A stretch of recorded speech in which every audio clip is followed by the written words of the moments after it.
Assalamualaikum, hai semua. Di video kali ini aku berbagi resep puding yang cantik banget. Selain itu rasanya enak, cocok untuk hidangan saat kumpul keluarga atau saat ada acara. Mau tahu cara aku bikinnya? Yuk tonton videonya sampai selesai. Pertama, siapkan panci, kemudian masukkan 2 saset Nutrijel coklat kemasan kecil. Ini masing-masing beratnya 12 gram, jadi total 24 gram. 70 gram gula pasir.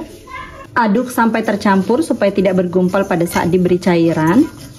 Dan kalau sudah tercampur seperti ini, kemudian tambahkan 500 ml air.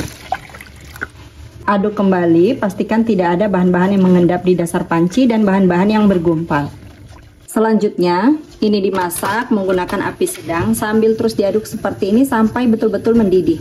Harus sampai mendidih ya bun, supaya nanti pudingnya tidak mudah berair dan juga tidak mudah basi. Setelah betul-betul mendidih seperti ini, matikan api, aduk-aduk sebentar sampai uap panasnya berkurang dan buih-buih yang ada di permukaan ini hilang. Nah, seperti ini udah cukup ya. Jeli coklat ke dalam cetakan atau loyang. Lalu ini dibiarkan sampai betul-betul padat. Lanjut, siapkan kembali panci, masukkan 2 saset agar-agar bening, masing-masing beratnya 7 gram, jadi total 14 gram. Tambahkan 225 gram gula pasir atau sesuai selera, boleh dikurangi atau ditambah. 1/4 sendok teh garam, 4 sendok teh pasta vanila atau bisa juga pakai vanili bubuk, 600 ml air, dan 1 liter susu UHT full cream. Kalau misalnya mau di mix, separuh susu UHT dan separuh air boleh banget ya bun. Selanjutnya ini diaduk sampai betul-betul larut. Oh ya bun, aku bikin puding susu ini saat puding coklatnya sudah mulai setengah set ya. Pastikan tidak ada bahan-bahan yang mengendap di dasar panci dan bahan-bahan yang bergumpal.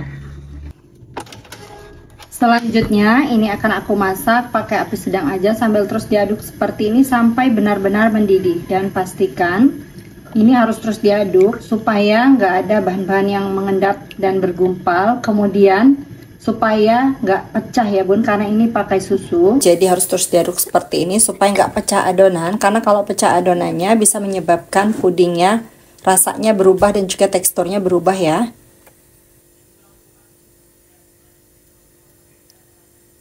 Nah, setelah betul-betul mendidih seperti ini, matikan apinya ya bun. Jadi kalau udah mau mendidih, apinya agak dikecilkan sedikit. Terus kelihatan ya, mendidih seperti ini. Langsung aja matikan. Kemudian ambil 600 ml puding susunya. Ini kita pisahkan dulu. 600 ml seperti ini. Selanjutnya, kemudian sisa yang masih ada di panci, tambahkan 2 saset kopi instan. Aku pakai Torabika yang cappuccino. Ini satu sasetnya masing-masing 25 gram, jadi total 50 gram. Kemudian ini diaduk sampai kopinya betul-betul larut. Setelah betul-betul larut seperti ini, selanjutnya ini akan aku biarkan sampai uap panasnya betul-betul hilang. Sambil menunggu uap panas puding kopinya hilang, untuk jeli coklatnya ini sudah betul-betul padat. Selanjutnya ini mau aku potong jadi 3 bagian seperti ini. Kemudian ini akan aku parut pakai parutan keju yang kayak gini ya bun.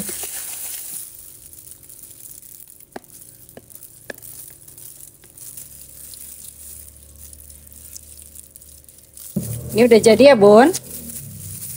Dan ini untuk puding kopinya, uap panasnya sudah betul-betul hilang ya bun. Masih hangat, tapi dia udah nggak ada lagi uap panasnya. Tuh, nggak ada ya bun uap panasnya.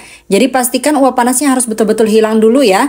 Baru kita campurkan jeli coklatnya. Karena kalau misalnya dimasukkan waktu saat puding kopinya panas-panas, jeli coklatnya justru malah mencair. Kemudian kita langsung aduk sampai tercampur. Jadi tekniknya harus benar ya bun, jangan sampai masih panas-panas banget langsung dicampur aja jeli coklatnya. Nanti malah jeli coklatnya jadi ikut larut sama puding kopinya ya bun. Nggak ada motif-motifnya. Ini sudah tercampur ya.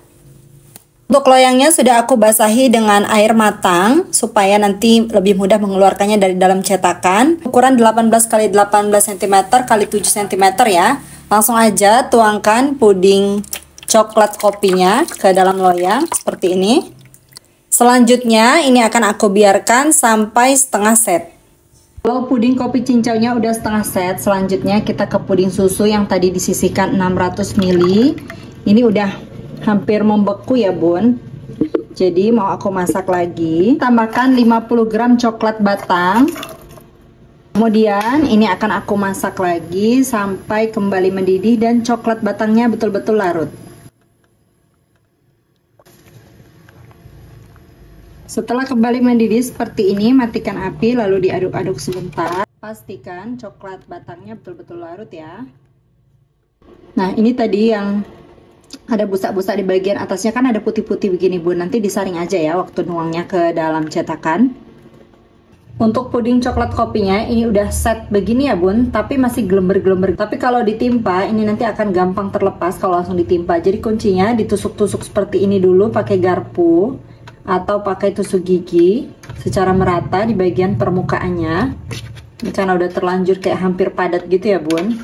Tapi kalau masih setengah set banget, gelember-gelember banget, biasanya bisa langsung ditimpa aja. Kemudian baru dituangkan puding coklatnya dan ini aku saring. Pelan-pelan aja ya nuangnya. Untuk buih-buih yang ada di permukaannya bisa dipecahkan. Selanjutnya biarkan sampai betul-betul padat. Puding coklat kopinya udah betul-betul padat ya bun dan dingin. Selanjutnya ini bisa langsung dikeluarkan dari dalam loyang. Aku sisiri dulu bagian pinggirnya seperti ini. Jadi keempat sisinya disisiri semua ya bun. Selanjutnya selipkan tusuk gigi atau tusuk sate di salah satu sisinya supaya ada rongga udara. Langsung aja kita keluarkan dari dalam cetakan. Diangkat, bismillah. Cakep banget. Potong sesuai selera ya bun. Kayak gini. Untuk tebalnya bebas ya bun. Udah aku potong-potong, terus aku tata begini supaya kelihatan ya bun. Ini cakep banget. Terus sekarang mau langsung aku cobain. Bismillah. Tuh, ini ada 2 potong yang aku pisah. Ini kita makannya harus berbarengan coklat dan kopi. Ini enak banget bun.